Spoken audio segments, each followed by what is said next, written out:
Un fantôme qui pèse des milliards, une guerre de 5 ans contre le gouvernement américain et une technologie qui promet de tout changer.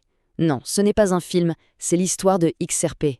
Dans cette analyse, on va plonger au cœur des secrets, des théories, de tout ce qui rend cet actif numérique si controversé et, il faut le dire, si fascinant. Alors, on commence fort. Vous savez, dans le monde des cryptos, le mystère ultime, c'est Satoshi Nakamoto, le créateur du Bitcoin, n'est-ce pas? Eh bien, il s'avère que le XRP a aussi son propre fantôme, sa propre énigme, une ombre qui plane sur ses origines. Et croyez-moi, elle est tout aussi captivante. Écoutez bien cette phrase, tirée d'un simple post sur X, on ne l'a jamais vue en public. C'est tout. Cette phrase, elle résume tout un mystère. Elle parle d'un certain Arthur Brito, l'un des co-créateurs du XRP. C'est quand même fou, non? Imaginez un peu, un type qui a littéralement construit une machine financière qui vaut des milliards, mais qui est resté dans l'ombre la plus totale. Personne ne sait à quoi il ressemble. Et ce mystère, il a un poids financier énorme. 2%. Ce n'est pas 2% de quelque chose de petit. Non, c'est 2% de tous les XRP jamais créés. C'est la fortune que cet homme invisible détiendrait. Une fortune absolument colossale qui dépend entièrement de ce secret. Bon, récapitulons un peu cette histoire de dingue. On est en 2012, Arthur Brito co-crée le XRP Ledger. Et puis, pouf, il disparaît. Fini. Plus de son, plus d'images. Pendant plus de 10 ans, un silence de mort. Et là, sorti de nulle part, en 2025, un emoji. Un seul emoji sur X. Ça n'a l'air de rien, mais ça a suffi à mettre le feu aux poudres dans la communauté. Les théories les plus folles ont refait surface, et surtout la plus spectaculaire de toutes. Et si, en fait, Brito, c'était Satoshi? Mais attention, l'histoire ne s'arrête pas là. Ce serait trop simple. Le mystère Brito n'est en fait que la première pièce du puzzle. Parce qu'il n'était pas seul à la barre. Derrière lui, il y avait toute une équipe, des cerveaux, des architectes brillants. On pourrait presque les appeler une équipe de rivaux, parce que leurs visions étaient tellement différentes, parfois même opposées. Et ce sont ces tensions qui ont, paradoxalement, bâti une véritable révolution financière. Alors, qui sont-ils ces fameux fondateurs? Eh bien, il y a Arthur Brito, notre fantôme là. À ses côtés, on a Jed McCaleb, le visionnaire un peu rebelle qui, on le verra, va devenir le rival numéro 1. Il y a aussi Chris Larsen, qu'on pourrait voir comme l'architecte en costume, celui qui a connecté le projet au monde de la finance traditionnelle. Et pour finir, David Schwartz, le génie du code, le cryptographe en chef. 4 têtes, 4 visions. Et comme on peut le voir, en 2026, leurs trajectoires sont parties dans tous les sens. L'un d'eux visant même les étoiles, et c'est pas une métaphore. Le truc, c'est qu'une Dream Team comme ça tient rarement la route très longtemps. Et ça n'a pas manqué. Moins d'1 an après le début de l'aventure, c'est le clash. Un gros conflit de vision. Jed McCaleb n'est plus du tout d'accord avec la direction que ça prend, alors il fait quoi? Il claque la porte. Et son geste d'après, c'est un coup de maître, ou un coup de poignard, c'est selon. Il fonde Stellar, un concurrent frontal. C'est cette scission, dès le départ, qui explique beaucoup de choses sur la rivalité qui existe encore aujourd'hui. Ok, on a parlé des hommes, des mystères, des conflits, mais au fond, qu'est-ce qu'ils ont vraiment construit ensemble, avant de se déchirer? C'était quoi leur grande idée? Eh bien, leur ambition était immense. Ils voulaient créer ni plus ni moins que l'Internet de la valeur. Et le cœur de cette vision, le moteur, c'est le XRP Ledger, qu'on appelle aussi le XRPL. Pour faire simple, c'est une blockchain, mais pas n'importe laquelle. Elle a été pensée dès le départ pour une chose, régler le problème majeur de Bitcoin, c'est-à-dire son minage, qui est lent, qui consomme une énergie folle, bref, qui n'est pas efficace. Pour les créateurs du XRPL, il n'y avait qu'un mot d'ordre, vitesse, efficacité. Tout le reste était secondaire. Et quand on compare les deux, la différence est juste flagrante. D'un côté, on a Bitcoin et sa preuve de travail, le fameux minage, qui peut prendre des plombes pour valider une transaction.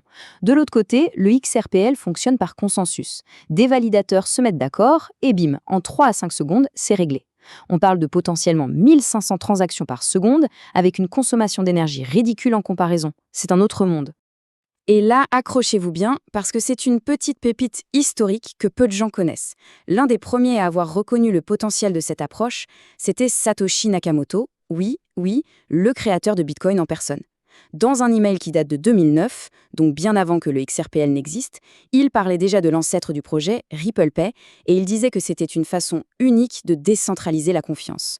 Quand la validation vient de Satoshi lui-même, ça a un certain poids, on est d'accord. Mais bon, avoir une super technologie, c'est une chose, la faire accepter en est une autre. Et pour le XRP, la route a été semée d'embûches. Pour survivre, il a fallu se battre. Mais pas contre un concurrent, non, contre le gouvernement américain. Une bataille juridique de 5 ans. Une vraie guerre pour avoir le droit d'exister, tout simplement. tout bascule en décembre 2020. La SEC, le gendarme de la bourse américaine, lance une bombe. Elle attaque Ripple en justice. L'accusation, XRP serait un titre financier vendu illégalement. C'est un séisme. S'ensuit une saga juridique interminable. Il faut attendre juillet 2023 pour une première victoire majeure. La juge déclare que le XRP vendu au public sur les plateformes d'échange n'est pas un titre financier. Ouf. Mais ce n'est pas fini. L'affaire ne se clôturera vraiment qu'en août 2025, presque 5 ans plus tard, avec un accord final. Et pour bien comprendre ce que Ripple a gagné dans cette bataille, il suffit de regarder les chiffres. La SEC, au départ, elle demandait quoi ? 2 milliards de dollars, une somme astronomique. Et au final, l'amende payée par Ripple, c'est 125 millions. Quand on passe de 2 milliards à 125 millions, on peut dire que c'est une sacrée victoire, non ? Au final, le plus important, c'est pas tant l'argent économisé. C'est ce que cette guerre a apporté au XRP. Quelque chose d'extrêmement rare et précieux dans le monde des cryptos aux États-Unis, la clarté réglementaire. En gros, un juge a dit « c'est bon ». Et ça change tout. La preuve, des plateformes comme Coinbase qui l'avaient retiré l'ont remis en ligne presque immédiatement. La voie était enfin dégagée. Maintenant que cette épée de Damoclès réglementaire a disparu, la grande question c'est « et maintenant, qu'est-ce qui se passe ?» C'est là qu'on entre dans le domaine des théories sur le futur. Des prédictions de prix parfois folles qui commencent à se confronter à des cas d'utilisation bien réels.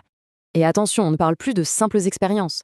En 2026, on a des mastodontes comme la Banque Santander qui utilisent cette technologie pour des paiements transfrontaliers.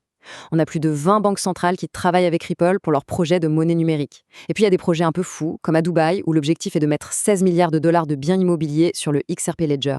On est dans le concret là. Forcément, avec une adoption qui devient si concrète, les prévisions sur le prix du XRP se font de plus en plus optimistes, disons.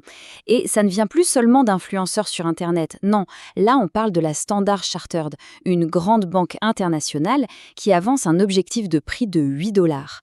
Quand un nom comme ça donne un chiffre, forcément, tout le monde écoute.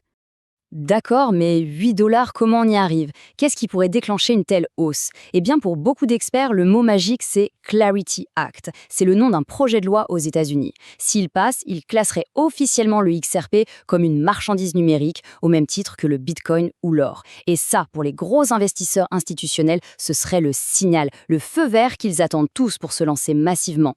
Ce qui nous laisse avec la question finale. La question à 1 million, ou plutôt à des milliards.